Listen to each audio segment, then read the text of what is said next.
സാധാരണ മനുഷ്യന് ഒരിക്കലും എത്തിച്ചേരാനാകാത്ത ഏറ്റവും നിഗൂഢമായ സ്ഥലം, ഭൂമിയിലെ അനുഗ്രഹ ജീവികളുടെ വാസസ്ഥലം. പറഞ്ഞു വരുന്നത് രഹസ്യങ്ങളുടെ കലവറ ഏരിയ 51 കുറിച്ചാണ്. 100 സ്റ്റോറീസ് ഡേ 31. അമേരിക്കയിലെ നെവാഡയിലെ കള്ളിമുൾ ചെടികളും പാറക്കെട്ടുകളും നിറഞ്ഞ ഒരു മരുഭൂ പ്രദേശം. പക്ഷേ ലോകത്തിലെ ഏറ്റവും പ്രൊട്ടക്റ്റഡ് ഏരിയാസിലൊന്ന് അവിടെയാണ്. കൃത്യമായ റോഡ് മാർഗ്ഗങ്ങളില്ല, മൊബൈൽ റേഞ്ചോ GPS സംവിധാനങ്ങളോ ഒന്നും തന്നെയില്ല. ആകെയുള്ളത് റെസ്ട്രിക്ഷൻസ് അറിയിക്കുന്ന ഡേഞ്ചർ സൈൻ ബോർഡുകൾ മാത്രം. 1947 ഇതിനടുത്തുള്ള നെവാഡയിലെ തന്നെ റോസ്വെൽ എന്ന സ്ഥലത്ത് നാട്ടുകാരൊന്നും ഇതിനു മുൻപ് കണ്ടിട്ടില്ലാത്ത തരത്തിൽ കുറച്ച് ഡിസ്ക് ഷേപ്പ് എക്യുപ്മെന്റ്സ് ആകാശത്തുനിന്നും പൊട്ടി വീഴുകയാണ്.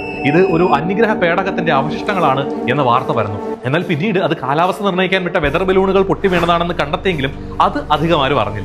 1989 റോബർട്ട് ലാസർ എന്നൊരു വ്യക്തി ഒരു റെവലേഷൻ നടത്തുകയാണ്. താൻ ഏരിയ 51 എക്സ്ട്രാ ടെറസ്ട്രിയൽ വിഭാഗത്തിൽ ജോലി ചെയ്തിരുന്ന ആളാണെന്നും അവിടെ അന്യഗ്രഹ ജീവികളെയും അവരുടെ പേടകങ്ങളെയും തടവിലാക്കി പരീക്ഷണം നടത്തുകയാണ് എന്നുമായിരുന്നു അത്. അതിനുശേഷം ലോകമെമ്പാടും ഇതിനെക്കുറിച്ച് വലിയ ചർച്ചകൾ നടന്നു. അമേരിക്കൻ പ്രസിഡന്റ് മാത്രം സൂക്ഷിക്കുന്ന സീക്രട്ട് സ്യൂട്ട് കേസ് ഏരിയ 51 വിവരങ്ങൾ ഉൾക്കൊള്ളുന്നതാണെന്നും അമേരിക്കയുടെ ആയുധ നിർമ്മാണശാല ഇതിനകത്താണെന്നും ലോകത്തെ മുഴുവൻ പറ്റിച്ചുകൊണ്ട് അമേരിക്ക ചന്ദ്രനിൽ കാലുകുത്തി എന്ന് പറയപ്പെടുന്ന വീഡിയോ ഏരിയ 51 ഉള്ളിൽ സെറ്റ് ഇട്ട് ഷൂട്ട് ചെയ്തതാണ് എന്നുള്ളതടക്കം പ്രചരണങ്ങൾ ശക്തമായി. എന്നാൽ 2013 CIA പുറത്തുവിട്ട വിവരങ്ങൾ പ്രകാരം ഏരിയ 51 അഥവാ Nevada test and training range എന്ന് പറയുന്നത് അമേരിക്കയുടെ സൈനിക പരിശീലന കേന്ദ്രമാണ്. അതുകൊണ്ട് തന്നെ രാജ്യസുരക്ഷയുടെ ഭാഗമായിട്ടുള്ള മുൻകരുതലുകൾ മാത്രമാണ് ആ റെസ്ട്രിക്ഷൻസ്. എന്നിരുന്നാലും ഏരിയ 51 കുറിച്ചുള്ള ചർച്ചകൾ, കോൺസ്പിറസി തിയറീസ് ഇന്നും സോഷ്യൽ മീഡിയ കോളങ്ങളിൽ സജീവമാണ്.